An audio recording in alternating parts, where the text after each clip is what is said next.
So Chiefs running back Isiah Pacheco was recently seen out at practice, and he looks noticeably different. And in this video, I want to process through why that could be, look at more takeaways from OTAs, the team visiting the White House today, and more. But first, how about those? First up, a former Chiefs receiver, he was sort of a former Chiefs receiver, recently signed with the Philadelphia Eagles. And even though he never technically truly played for the Chiefs, I wanted to cover something John Ross said in a recent Eagles presser because I do believe it shines a light on the humanity of a football player. They are more than just a professional athlete. They are also a husband, a father, or a person, just a person in general. We've all trolled the guy, by the way, John Ross specifically, for only lasting 3 days into Andy Reid's training camp, saying he simply couldn't hang and settled for a team with a much easier camp this year in the Eagles. And while some of that may be true regarding how tough Andy Reid's camps are, John Ross said in this article he never wanted to leave football. The former Combine 40 record holder and 9th overall pick of the 2017 NFL Draft, yes, just one pick prior to Mahomes, said in an article from NBC Sports Philadelphia, quote, "Literally the day I retired, I knew it was a mistake." The article details how Ross found himself in a bad place mentally after years of injuries and a failure to live up to extremely high expectations for a number 9 overall pick in the draft. His career hadn't gone to plan and he was at his end, so he walked away. But then, quote, "That's when his son Kyrie saved him." He spent almost every day with his 7-year-old son during his time away from football and found a renewed purpose in life. And for whatever reason, this story struck a chord with me as I'm a father with a child the same age as his, or roughly the same age, and I battled through several injuries in recent years myself. I've had 4, soon to be 5 surgeries since 2015 after training for over a decade in martial arts, and I just felt the humanity of the person someone like John Ross is in this article. It's easy to troll around about players' careers and underperforming expectations. I do it, especially if they play for either the Raiders, Broncos, Chargers, or Bengals. But at the end of the day, most of these guys out here are just chasing a dream that they've had since they were kids. And while John Ross is no longer a Chief and probably has a very uphill battle to make the Eagles' 53-man roster, I'm going to root for the guy, even if it's just for the sake of his son, helping pull him out of such a dark place in life. And on a much less serious note, something that lifts me up when I'm feeling down in the morning is some HBTC coffee, a blend of benchwarmer brew that features origins from Mexico and Ethiopia and is quite the smooth medium roast. Don't believe me? Just ask Bruce, who in a recent review said this is some of the most delicious medium roast beans he's ever had. He also gave it not 1, but 2 thumbs up, so you know it's legit. And to try some yourself, just click the link in my description or go to coffee.hptchiefs.com. Next up, I've scoured the interwebs for some OTA practice notes and takeaways from the Chiefs beat reporters, Matt Derrick of Chiefs Digest and Matt McMullen, the senior reporter of the Chiefs, and there were definitely some takeaways worth mentioning. For starters, Mahomes completed his first 10 passes during the media look, looking crisp and in mid-season form per usual. I believe he even hit an easy no-look pass and lofted a 50-plus yard bomb off of his back foot with players blitzing. The pass sadly was not caught by, I think it was Sky Moore, but the pass was definitely a beauty from Mahomes. A wide receiver who has been catching many of Mahomes' passes, 4, I believe yesterday alone, was wideout Nico Remigio, who continues to shine and stand out. One of the passes he caught yesterday included a deep post from Mahomes for a touchdown. Remigio looks stronger, faster, quicker, and has made his mark early on in OTAs this offseason. He's been catching passes from nearly every quarterback and has been a dependable standout target so far. It definitely looks like he's coming back from IR, where he spent all last season, hungry and eager to prove himself, and honestly, he has an outside shot of making this roster, especially if he can earn his keep in the return game as well on special teams. That's something he did in college, averaging 19.9 yards or so per punt return his last year at Fresno State, and also returned around 20 kickoffs as well. The question is, can he do enough in the return game to impress Tobe, even though Tobe just mentioned he's looking more for a running back style returner?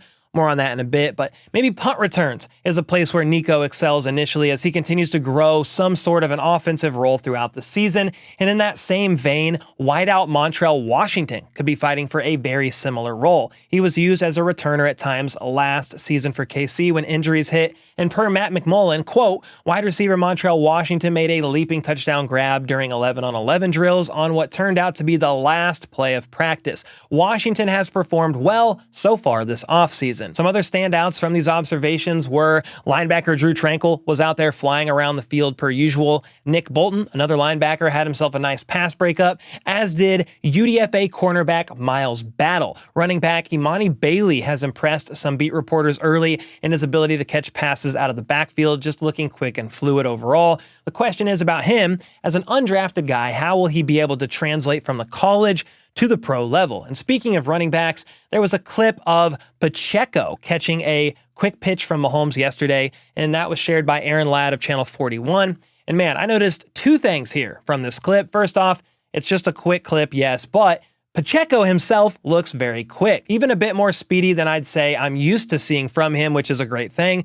And a reason for that could be because he looks noticeably leaner. Check it out. He looks maybe 15 or so pounds lighter than his 215 pounds that is listed on the Chiefs website. He looks healthy, so it doesn't look like an unhealthy weight loss due to sickness or anything weird like that. So I wonder if this was an intentional weight loss directed by the Chiefs training staff. Obviously, I have no clue. I'm an outsider here. But if that was the case, I wonder what that could mean for the future regarding Pacheco and his usage. Could he potentially be the next favorite running back target for Mahomes out of the backfield like Jerick McKinnon used to be? After all, McKinnon appeared to be a bit slimmer while in KC, even though his weight online is listed at 215. I would think it was a bit less than that. Then the weight loss here by Pacheco caught my eyes for another reason as well. Jamal Charles was about the same height as Pacheco. They were about an inch off in overall height, but Charles was closer to the 200-pound mark rather than Pacheco's previous 215 pounds, and they both basically ran the same 40 time, a 4.36 for Charles and a 4.37 for Pacheco. And I'm not directly comparing Pop to Charles in any way, shape, or form because Jamal was one of the best to ever do it in my opinion, but maybe, just maybe, slimming down a bit here is only going to further enhance Pacheco's game. After all, we know he's not afraid of contact, he can light people up and loves violence out on the football field, but imagine if he had even more pep to his already quick step. I'm definitely intrigued to see how Pacheco is used this upcoming season. That's where I want to ask you guys, do you think there's anything to this about Pacheco looking like he's lost about 15 pounds? Or, nah, Cole, you are tripping, nothing at all to it? Let me know either way in the comments down below. And then I talked more about this in yesterday's video, but with the kickoff rule changes taking place this year,